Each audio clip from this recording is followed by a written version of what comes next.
Hello friends, आप सभी का हमारे चैनल में बहुत बहुत स्वागत है। दोस्तों, कार्तिक मास के कृष्ण पक्ष की अष्टमी तिथि को अहोई अष्टमी का व्रत पूजन किया जाता है। ये व्रत स्त्रियां अपने संतान की कामना के लिए और जिनके संतान हैं वे उनके उज्जवल भविष्य और लंबी आयु के लिए करती हैं। दोस्तों, ये जो पूजा है अपने रीति रिवाज के अनुसार की जाती है। तो आपके घर में यदि कोई बड़े बुजुर्ग हैं तो आप ये पूजा करने से पहले उनसे सलाह अवश्य रूप से ले लें। यदि कोई नहीं है पूछने के लिए तो आप इस विधि से भी पूजन कर सकते हैं। तो दोस्तों, कहीं कहीं पर तो ये पूजन दोपहर के समय किया जाता है और उसके बाद में सूर्य को अर्घ्य देने के बाद में भोजन ग्रहण कर लिया जाता है। तो अपनी अपनी मान्यताएं होती हैं और कहीं कहीं पर स्त्रियां निर्जल व्रत भी रखती हैं, फलाहारी व्रत भी रखती हैं। शाम को तारी को या फिर चंद्रमा को अर्घ्य दे करके भी इस व्रत को किया जाता है। किसी के यहाँ पर दोपहर के समय पूर किया जाता है, यानी कि पूरी पूड़े बनाए जाते हैं। किसी के यहाँ पर शाम को पूरी पूड़े बनाए जाते हैं। तो इसके लिए देखिए, आप सबसे पहले एक चौकी लगा लें, उसके ऊपर लाल पीला वस्त्र बिछा लें और उसके ऊपर थोड़े से गेहूँ रखेंगे। यहाँ पर हम अहोई माता का चित्र रखेंगे। आप चाहें तो कैलेंडर भी लगा सकते हैं। अगर आप विदेश में आउट ऑफ ऐसी जगह पे रहते हैं जहाँ पर अहोई माता की फ़ोटो नहीं मिलती है तो आप इंटरनेट से डाउनलोड करके भी लगा सकते हैं या फिर अपने मोबाइल में पूजन कर सकते हैं। इसके बाद में हम दोघड़ तैयार करते हैं, जिसे हम कमोई कहते हैं। इसे करवा चौथ पे जो हमने करवा यूज़ किया था उसमें एक वो लेते हैं और एक अहोई माता की हांडी आती है। इस तरीके से एक के अंदर हमें गेहूं या फिर चावल भरने होते हैं। तो जो भी आपके पास हो, या तो गेहूं आप इसमें भर लें या फिर चावल आप इसमें भर लें। और दूसरे में हमें जल भरना होता है। जो करवा चौथ का करवा होता है वो ही इसमें यूज़ किया जाता है। इस तरीके से देखिए, कहीं पर ये 4 भी रखे जाते हैं घड़े।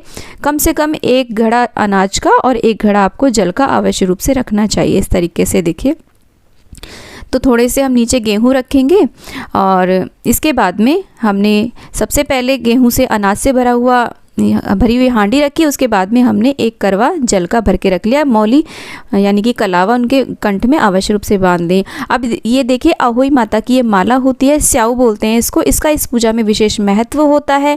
उसको भी हम इन कलश पे रख देंगे। इस तरीके से सबसे पहले हम शुद्धिकरण करेंगे। उसके बाद में देखिए, हम थोड़े से गेहूँ रखेंगे और आपके यहाँ पर यदि दीपक जलाया जाता हो तो आप देसी घी का आप दीपक अवश्य रूप से जलाएं। अहोई आठे के दिन सुबह के समय नहा करके व्रत का संकल्प लिया जाता है। हम कैसा व्रत करेंगे, और शाम के समय गोधूली बेला यानी कि प्रदोष काल में ये पूजन किया जाता है। तो हमने दीपक जला लिया है, धूप जला ली है और इसके बाद में हम वस्त्र रूपी कलावा अर्पित करेंगे। आप चाहें तो माता रानी को चुनरी भी अर्पित कर सकते हैं। यहाँ पर माता रानी को आप श्रृंगार की सामग्री भी भेंट कर सकते हैं। तो इस तरीके से देखिए, हमने चुनरी उड़ा दी है। इसके बाद में हम सभी देवी देवताओं को तिलक करेंगे। तो देखिए, यहाँ पर मैंने गणेश जी की स्थापना अलग से नहीं करी है क्योंकि हमारे फोटो में गणेश जी और लक्ष्मी जी हैं। तो यहाँ पर देखिए, गणेश जी का, लक्ष्मी जी का, सूर्य, चंद्र, अहोई माता का और यहाँ पर जितने भी देवी देवता उपस्थित हैं सभी का हम तिलक करेंगे। सभी का पूरे विधि विधान से पूजन करेंगे और हमने जो स्याऊ माता ली है इनका भी हम तिलक करेंगे। और आज के दिन महावर अवश्य रूप से माता को लगाने के बाद में स्वयं को लगाना चाहिए, बेहद शुभ माना जाता है। तो देखिए, जो हमने दोघड़ रखा है उसको भी हम इस तरीके से तिलक कर देंगे और हम अपने दीपक का भी पूजन कर देंगे। तो इसके बाद में दोस्तों, आप चाहें तो यहाँ पर गौ माता की फ़ोटो, तस्वीर या फिर मूर्ति रख सकते हैं। नहीं तो हमारे जो तस्वीर है उसमें भी गौ माता दी हुई है, उनका विशेष पूजन कर सकते हैं। आप चाहें तो आज के दिन साक्षात रूप से भी गौ माता का पूजन कर सकते हैं, उनको भोग सामग्री अर्पित कर सकते हैं। इसके बाद में हम गणेश जी को गुड़हल का पुष्प और दूर्वा अर्पित कर देंगे और जो भी पुष्प आपके पास उपलब्ध हों सभी देवी देवताओं को हम पुष्प अर्पित कर देंगे। दोस्तों, जैसे करवा चौथ का व्रत हम पति के लिए करते हैं वैसे ही ये व्रत संतान के लिए किया जाता है। लेकिन कभी कोई लेडी यदि बीमार हो गई है तो उनके स्थान पर उनके पति भी इस व्रत पूजन को कर सकते हैं। तो ये व्रत मेनली महिलाओं के लिए होता है। तो हमने देखिए सभी को पुष्प अर्पित कर दिए हैं।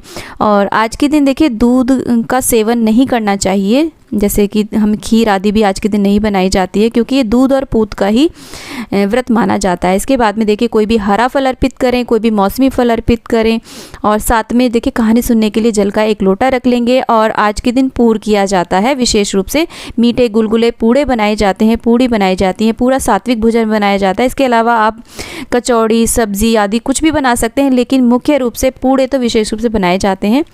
और ये जो हमने दोघड़ रखा है इसको भी खाली नहीं रखा जाता, इसके ऊपर भी हम पूड़े या फिर कुछ भी भोग सामग्री रख सकते हैं।